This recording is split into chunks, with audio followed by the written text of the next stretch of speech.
জয় হিন্দ, জয় Bharat. Dear viewers, Bharat থেকে অবৈধ রোহিঙ্গা আর অবৈধ বাংলাদেশিদেরকে বিতরণ করবার জন্য হেমন্ত মডেল হঠাৎ করে সারা ভারত জুড়ে জনপ্রিয় হয়ে উঠেছে। কিন্তু কি এই হেমন্ত মডেল বলবো তার আগে আপনাদেরকে জিজ্ঞেস করি, আপনাদের কি মনে আছে যে সুপ্রিম কোর্টের নির্দেশে তৎকালীন ভারতীয় জাতীয় কংগ্রেসের তৈরি করা একটা বিল এনআরসি এবং সিএএ যখন আইন হিসেবে পাশ করলো বিজেপি সরকার, তখন পশ্চিমবঙ্গের একটা বিশেষ দল যারা চীনের চেয়ারম্যানকে নিজেদের চেয়ারম্যান মনে করে, তারা একটা বিখ্যাত স্লোগান তুলেছিল, কাগজ আমরা দেখাবো না। আর মূলত এদের সমর্থনেই হাজার হাজার রোহিঙ্গা আর অবৈধ বাংলাদেশি ভারতে অনুপ্রবেশ করে এবং সারা ভারতের বিভিন্ন জায়গায় ছড়িয়ে ছিটিয়ে পড়ে। চীনের চেয়ারম্যানের এই ভাইপো এবং ভাইজিরা মনে করেছিল এই বিষয়টা বুঝি মিটে টিটে গেছে। এরা মনে করেছিল যে অবৈধ বাংলাদেশি আর রোহিঙ্গারা নকল আধার কার্ড তৈরি করে ভোটার লিস্টে যেহেতু নাম তুলে ফেলেছে, তাই এদেরকে আর কিচ্ছুটি করা যাবে না। কিন্তু তাদের সেই চিন্তার গুড়ে কিন্তু একেবারেই বালিক। বর্তমানে আসামের মুখ্যমন্ত্রী হেমন্ত বিশ্ব শর্মা বাংলাদেশি অবৈধ অনুপ্রবেশকারীদেরকে খুঁজে খুঁজে বের করে বাংলাদেশে পাঠানোর জন্য এমন একটা মডেল তৈরি করেছেন যেটা হেমন্ত মডেল নামে সারা ভারত জুড়ে অলরেডি জনপ্রিয় হয়ে উঠেছে। তবে হেমন্ত বিশ্ব শর্মা কিন্তু চীনের চেয়ারম্যানের এই ভাইপো এবং ভাইজিদের কথা রেখেছেন। মানে তাদের যে দাবিটা ছিল না, কাগজ আমরা দেখাবো না, কাগজ কিন্তু এখানে দেখা হচ্ছে না। হেমন্ত মডেলে ভারত থেকে রোহিঙ্গা বিতরণে একেবারে কাগজ ছাড়াই কিন্তু প্রসেসটা চালানো হচ্ছে, মানে কোন রকমের কাগজ চাওয়া হচ্ছে না। ভারত থেকে এই মডেলে কিন্তু সত্যি সত্যি কাগজ ছাড়াই যাচাই বাছাই করে তাড়িয়ে দেওয়া সম্ভব হবে অবৈধ রোহিঙ্গা এবং বাংলাদেশিদের প্রায় 1 কোটি অনুপ্রবেশকারীকে। এই হেমন্ত মডেলে কোনো কাগজ ছাড়াই একটা সুপার কম্পিউটারের মাধ্যমে মাত্র 1 ক্লিকেই আলাদা করা যাবে ভারতে অনুপ্রবেশ করা কয়েক কোটি রোহিঙ্গা এবং অবৈধ বাংলাদেশি অনুপ্রবেশকারীদেরকে, এবং একটা বিশেষ আইনি প্রক্রিয়ায় তাদের নিশ্চিতভাবে বাংলাদেশে ফেরতও পাঠানো যাবে। এখন নিশ্চয়ই জানতে চাইছেন যে কি এই হেমন্ত মডেল, কিভাবে এই মডেল কাগজ ছাড়াই কাজ করবে। এর সবটাই বিস্তারিতভাবে আলোচনা করব আজকের এই ভিডিওটাতে। চলুন ধাপে ধাপে শুরু থেকে শুরু করা যাক। প্রথমেই আমাদের জানতে হবে যে এই মুহূর্তে ভারতে মোট কত সংখ্যক অবৈধ রোহিঙ্গা এবং অবৈধ বাংলাদেশিদের অনুপ্রবেশ ঘটেছে বা অনুপ্রবেশ করে রেখেছে। রিসেন্টলি ভারতের স্বরাষ্ট্র মন্ত্রকের রিপোর্টে একটা সরকারি হিসেব অনুযায়ী ভারতের বর্তমানে প্রায় 3 কোটি অবৈধ বাংলাদেশি অনুপ্রবেশকারী রয়েছে, ঘুষবেঠিয়া রয়েছে। এরা মূলত ত্রিপুরা, মেঘালয়, আসাম, পশ্চিমবঙ্গ এবং ঝাড়খণ্ডে থাকলেও মূলত রোহিঙ্গারা কিন্তু সারা ভারতে অল্প অল্প করে ছড়িয়ে রয়েছে। আপনি শুনলে অবাক হবেন যে রোহিঙ্গারা কাশ্মীর ভ্যালিতে পর্যন্ত অবস্থান করছে। অবশ্য শুধু রোহিঙ্গারা নয়, বাংলাদেশি অবৈধ অনুপ্রবেশকারীরাও কাজের খোঁজে সারা ভারত জুড়েই কিন্তু ছড়িয়ে পড়েছে। একটু স্পষ্ট করে বললে, ভারতের এমন কোনো রাজ্য নেই, এমন কোনো কেন্দ্রশাসিত অঞ্চল নেই যেখানে অবৈধ বাংলাদেশি অনুপ্রবেশকারীরা উপস্থিত নেই। এরা ভারতের সম্পদকে ব্যবহার করছে, জমিকে দখল করছে, আমাদের সংস্কৃতিকে নষ্ট করে ফেলছে এবং সুযোগ পেলেই সন্ত্রাসবাদী দলে যোগ দিয়ে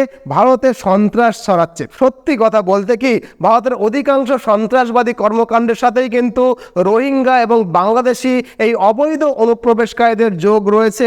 রোহিঙ্গা এবং অবৈধ বাংলাদেশি অনুপ্রবেশকারীরা ভারতের সমস্ত রাজ্যে কম বেশি থাকলেও এদের জন্য সবচেয়ে বিপজ্জনক পরিস্থিতি কিন্তু তৈরি হয়েছে আসামে এবং ঝাড়খণ্ডে। আসামে দীর্ঘ সময় ধরে বাংলাদেশি অবৈধ অনুপ্রবেশকারীরা কিভাবে আসামের জনবিন্যাসকে পাল্টে ফেলেছে, কিভাবে আসামের সংস্কৃতিকে ধ্বংস করেছে, এ বিষয়ে কম বেশি আপনারা সকলেই জানেন। কিন্তু কিছুদিন আগে নিশিকান্ত দুবে নামক ঝাড়খণ্ডের একজন সাংসদ যখন সংসদে দাঁড়িয়ে ঝাড়খণ্ডে অবৈধ বাংলাদেশি অনুপ্রবেশকারীদের সম্পর্কে বললেন, তখন প্রথমবারের জন্য ভারতবাসী জানতে পারলো যে ঝাড়খণ্ডে বাংলাদেশি অনুপ্রবেশকারীরা কি ভয়ঙ্কর ভাবে ঝাড়খণ্ডের জনবিন্যাসকে পাল্টে ফেলেছে এবং দিনের পর দিন এই অবস্থাটা কি রকম ভাবে বিপজ্জনক হয়ে উঠছে। কেন্দ্র সরকারের রিপোর্ট অনুযায়ী ঝাড়খণ্ডের পরিস্থিতি এতটাই খারাপ হয়ে গেছে যে অনেক গ্রামের মহিলা পঞ্চায়েতের প্রধান, এমনকি মহিলা এমএলএদের স্বামীরা পর্যন্ত কিন্তু বাংলাদেশ থেকে আসা অবৈধ অনুপ্রবেশকারী। ঝাড়খণ্ডের আদিবাসী মেয়েদেরকে ধর্মান্তরিত করে এবং বিয়ে করে অবৈধ বাংলাদেশি অনুপ্রবেশকারীরা ভারতের জমি দখল করছে এবং অনায়াসে ভারতের ভূমিতে তাদের জনসংখ্যার বিস্তার করে যাচ্ছে। যেহেতু ঝাড়খণ্ড সরকার সেখানে কিছু সংখ্যক আসন আদিবাসী মহিলাদের জন্য সংরক্ষণ করে রেখেছে, গেছে, সেই সুযোগটা নিয়ে তারা স্থানীয় আদিবাসী মহিলাদের সঙ্গে বিয়ে করে এবং যখন ওই মহিলা লোকসভা বা পঞ্চায়েত নির্বাচনের জয়লাভ করে তখন তাদের অবৈধ অভিবাসী স্বামীরা তাদের নামে এই এলাকাটাকে শাসন করে, এই এলাকায় রাজনৈতিক প্রতিপত্তিটাকে বিস্তার করে। বর্তমানে ঝাড়খণ্ডে যেভাবে বাংলাদেশি অনুপ্রবেশ বাড়ছে, এখন সেটা অনেকগুলো বিধানসভা এবং অনেকগুলো লোকসভার ভোটকে পর্যন্ত রীতিমতো প্রভাবিত করে ফেলেছে। ঝাড়খণ্ডের এমপি নিশিকান্ত দুবে সংসদে দাঁড়িয়ে বলেছেন যে তাদের এলাকায় অবৈধ বাংলাদেশি অভিবাসীদের সংখ্যা যেভাবে বাড়ছে যে নিকট ভবিষ্যতে ঝাড়খণ্ড রাজ্যটাই কিন্তু ভারতের হাতছাড়া হয়ে যাওয়ার সম্ভাবনা তৈরি হচ্ছে। কি বলেছেন নিজে কানেই শুনুন। जो आदिवासी महिलाएं उनके साथ बांग्लादेशी घुसपैठिए शादी कर रही है। हिंदू और मुसलमान का सवाल नहीं है। हमारे यहाँ जो लोकसभा का चुनाव लड़ती है महिला, आदिवासी कोटे से लड़ती हैं, उनके पति मुसलमान हैं। जिला परिषद की जो अध्यक्षा हैं उनके पति मुसलमान हैं। मुखिया जो आदिवासी होते हैं, और ये टोटल जो है आप समझे हमारे यहाँ 100 आदिवासी मुखिया है जो आदिवासी के नाम पर है, और उसके पति जो है सभी के सभी मुसलमान हैं। আবার ঝাড়খণ্ডের প্রথম মুখ্যমন্ত্রী বাবুলাল মারান্ডি নির্বাচন কমিশনে অভিযোগ করেছেন যে ঝাড়খণ্ডে এমন কিছু এলাকা রয়েছে যেখানে বাংলাদেশি ভুয়ো ভোটারদের সংখ্যা 20% থেকে 120% পর্যন্ত বেড়ে গেছে। আর এর ফলে ঝাড়খণ্ডের অনেকগুলো বিধানসভায়, অনেকগুলো লোকসভার ভোটকে কিন্তু এই অবৈধ বাংলাদেশিরা রীতিমতো প্রভাবিত করে ফেলছে। আর এর ফলে আজ ঝাড়খণ্ডের অবস্থাটা এতটাই নাজুক যে আমাদের প্রধানমন্ত্রীকে পর্যন্ত এই বিষয়ে মুখ খুলতে হয়েছে। আমাদের মাননীয় প্রধানমন্ত্রী এই বিষয়ে কি বলেছেন নিজে কানেই শুনুন। झारखंड का बहुत बड़ा मुद्दा घुसपैठ हर झारखंडी के लिए चिंता का विषय बना। संथाल परगना में आदिवासियों की आबादी तेजी से कम हो रही है। यहाँ के लोगों की जमीनें हड़पी जा रही है। घुसपैठिए पंचायतों पर, व्यवस्था पर कब्जा कर रहे हैं। बेटियों के साथ अत्याचार की वारदातें बढ़ रही है। झारखंड के शहर हो या झारखंड के गांव, इस घुसपैठ के कारण हर झारखंडी असुरक्षित महसूस कर रहा है। নিশ্চয়ই শুনলেন যে মাননীয় প্রধানমন্ত্রী শুধু সমস্যার কথাটাই বলেছেন, এই সমস্যার সমাধানের কথাটা ততটা মেনশন করেননি। এই সমস্যার সমাধানের কথাটা মেনশন করেছেন আমাদের স্বরাষ্ট্রমন্ত্রী অমিত শাহ। তিনি কি বলেছেন সেটা আমরা আপনাদেরকে শোনাবো, চলুন। मैं आपको वादा करता हूं, रोहिंग्या और बांग्लादेशी घुसपैठियों को चुन चुन कर झारखंड के बाहर भेजने का काम भारतीय जनता पार्टी करेगी। আর স্বরাষ্ট্রমন্ত্রীর এই কথা বলে যাওয়ার পরেই এই কথাটাকে বাস্তবায়িত করতে হেমন্ত বিশ্ব শর্মা ঝাড়খণ্ডের মাঠে নেমে পড়েছেন এবং ঝাড়খণ্ডে পৌঁছেই তিনি তার বিখ্যাত মডেলের কথা বলেছেন, যেটা আজকাল হেমন্ত মডেল নামে সারা ভারত জুড়ে রীতিমতো বিখ্যাত হয়ে গেছে। কি বলেছেন চলুন আমরা পয়েন্ট পয়েন্ট করে এই মডেলটাকে একটু বুঝে নিই। দেখুন, আমরা জানি যে আমাদের দেশের 140 কোটি মানুষের হাতের 10 আঙুলের ছাপ আধার কার্ডের সঙ্গে লিংক করা আছে, এটা আপনারা জানেন। কিন্তু যেটা জানেন না সেটা হলো বাংলাদেশের শেখ হাসিনা সরকারের আমলে বাংলাদেশিদেরকে যখন একটা স্মার্ট কার্ড দেওয়া হচ্ছিল, সেই সময়ে বাংলাদেশের সমস্ত নাগরিকদের হাতের 10 আঙুলের ছাপ সংগ্রহ করার বরাত পেয়েছিল ভারতেরই একটা ডিজিটাল কোম্পানি। অর্থাৎ বাংলাদেশের প্রত্যেকটা নাগরিকের 10 আঙুলের হাতের ছাপের সম্পূর্ণ ডেটা কিন্তু আমাদের কাছে আছে। এ তো গেল ডেটার ব্যাপার। এখন এই ডেটাকে কি করে অ্যানালিসিস করতে হবে সেটাও জানতে হবে। আপনারা জানেন যে এই কিছুদিন আগে ভারত স্বপ্রযুক্তিতে একটা সুপার কম্পিউটারকে বানিয়েছে, যার নাম পরম রুদ্র সুপার কম্পিউটার।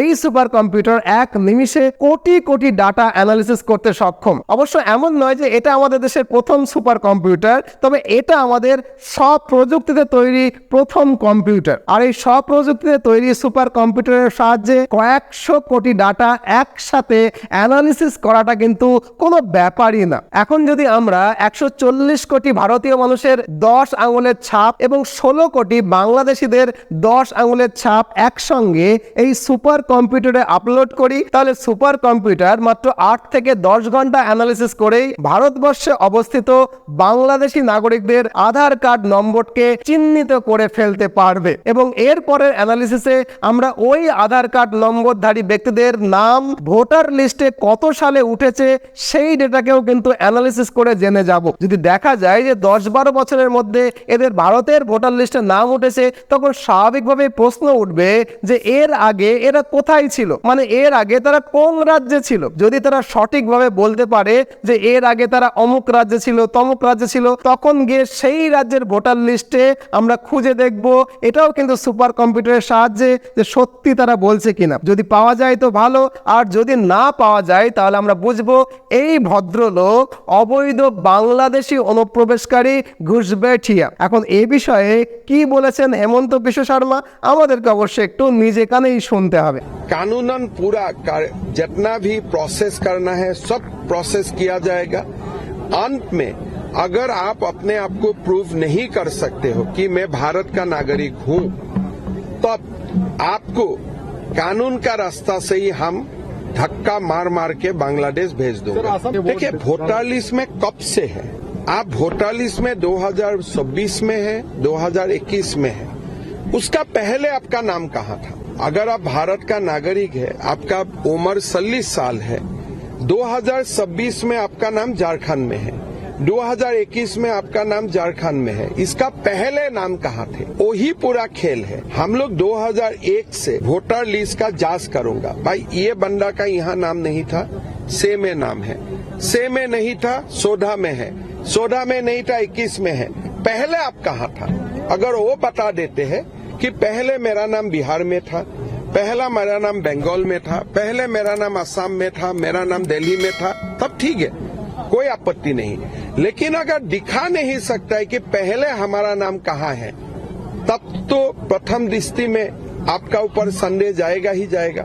फिर आपको ट्राइब्यूनल का सामने प्रूव करना है कि भाई आप झारखंड आने का पहले आप कहाँ थे। আশা করি শুনলেন। এখন এই মুহূর্তে আপনাদের মনে প্রশ্ন উঠতে পারে যে ভারতের স্বরাষ্ট্র মন্ত্রক থেকে এই বিষয়টা কার্যকারী না করে রাজ্য স্তরে কেন কার্যকারী করা হচ্ছে। দেখুন, আপনারা জানেন যে আমাদের দেশে একটা চীনের মদতপুষ্ট রেড ইকোসিস্টেমের লোকজন অলওয়েজ অ্যাক্টিভ রয়েছে। কাদের কথা বলছি আপনারা কি আন্দাজ করতে পাচ্ছেন, বুঝতে পাচ্ছেন? এই যারা ধরুন জওহরলাল নেহরু ইউনিভার্সিটির ক্যাম্পাসে কাশ্মীর মাঙ্গে আজাদি স্লোগান দেয়, বা যারা রাস্তায় নেমে স্লোগান দেয় ভারত তেরে টুকরে হোঙ্গে, অথবা আফজল গুরুর ফাঁসি আটকাতে যারা রাস্তায় নেমে পড়ে, অথবা চীনের আগ্রাসন রুখতে ভারত যখন লাদাখে ইনফ্রাস্ট্রাকচার তৈরি করতে যায়, যারা মানে যে ইকোসিস্টেমের লোকেরা পরিবেশের দোহাই দিয়ে সুপ্রিম কোর্টে কেস করে, আমি সেই রেড ইকোসিস্টেমের বুদ্ধিজীবী লোকজনের কথাই কিন্তু বলতে চাইছি।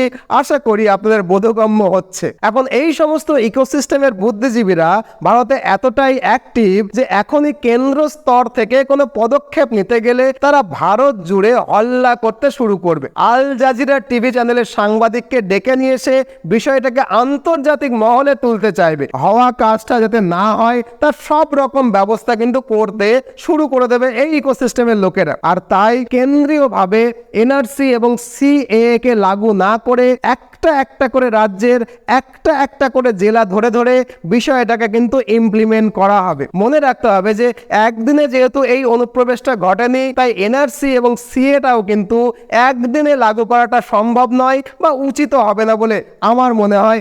আপনারাও তো একই মনে করছেন, তাই নয় কি? এটা করতে হবে স্লোলি, সময় নিয়ে, আস্তে আস্তে, যাতে বড় কোনো হল্লা না ঘটে যায়। একবার ভেবেছিলাম যে সোশ্যাল মিডিয়াতে এসে এই যে কথাগুলো আমি প্রকাশ্যে বলবো না, তারপরে ভাবলাম আমার সেই জাতীয়তাবাদী মানুষদেরও কিন্তু এটা জানা উচিত যে ভারতকে যারা ভালোবাসে তারা ভারতের স্বার্থে খুব ধীর গতিতে হলেও কিন্তু কাজের কাজটা কন্টিনিউয়াসলি করে চলেছে। দেখুন, বাইরের শত্রুদেরকে আমরা সরাসরি চিহ্নিত করতে পারি। ভারতের আসল বিপদ কোথায় জানেন? আসল বিপদ হচ্ছে ভারতের অভ্যন্তরে থাকা এই লাল বুদ্ধিজীবীরা। এরা চকচকে ঝকঝকে পোশাক পরে, শিক্ষিত ভাব দেখায়, মাঝে মাঝে বিদেশ ভ্রমণে যায়, কিন্তু টাকা কোথায় পায় বলতে পারেন? কখনো ভেবে দেখেছেন, জানতে ইচ্ছা হয়েছে কোথায় এরা টাকা পায় বিদেশ ভ্রমণের এবং ঘন ঘন। আবার এরা এক একটা ইউনিভার্সিটিতে পড়তে পড়তেই হঠাৎ করে অদ্ভুত সব বিষয়ে গবেষণা করবার জন্য বিদেশি স্কলারশিপ নিয়ে বাইরের কোনো দেশে হামেশাই কিন্তু পিএইচডি করতে যায়। টাকা কোথা থেকে পায় সেটা আমি অবশ্য জানি, আপনারা একটু গভীরভাবে চিন্তা করুন, আপনারাও বুঝতে পারবেন যে এদেরকে টাকা কে দেয়, এই দালালরা আসলে কার দালালি করে পকেট ভরায়। আশা করি সমঝদারও কে লিয়ে ইশারায় কাফি হোগা। অতএব নিশ্চিন্তে থাকুন, ভারতের জাতীয়তাবাদী সরকার অবৈধ রোহিঙ্গা আর অবৈধ বাংলাদেশিদেরকে চিহ্নিত করে বাংলাদেশে ফেরত পাঠাবে এই বিষয়ে কিন্তু ভীষণ রকমের অ্যাক্টিভ হয়ে আছে, কিন্তু একটু স্লোলি কাজ করছে, ভেবে চিন্তে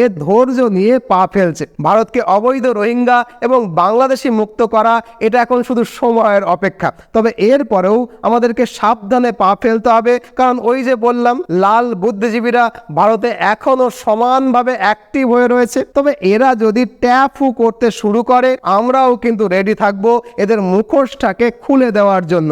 একজন জাতীয়তাবাদী শিক্ষক হিসেবে আমি তো রেডি হয়েই আছি, আপনি রেডি হয়ে আছেন তো? কমেন্ট বক্সে নিশ্চয়ই কমেন্ট করে জানাবেন। কিন্তু যদি ভালো লাগে এই ভিডিওটাকে লাইক করতে ভুলবেন না। আর যদি মনে হয় যে কোনো মূল্যবান উপদেশ আপনি আমাদেরকে বা সরকারকে দিতে চান, কমেন্ট বক্সে নিশ্চয়ই কমেন্ট করবেন। আর এই রকম ভিডিওটা যাদের কাছে পাঠানো উচিত তাদের কাছে নিশ্চয়ই দায়িত্ব নিয়ে শেয়ার করবেন। ভালো থাকবেন, নতুন ভিডিও নিয়ে খুব শীঘ্রই দেখা হবে। আজ এ পর্যন্তই। জয় হিন্দ, জয় ভারত।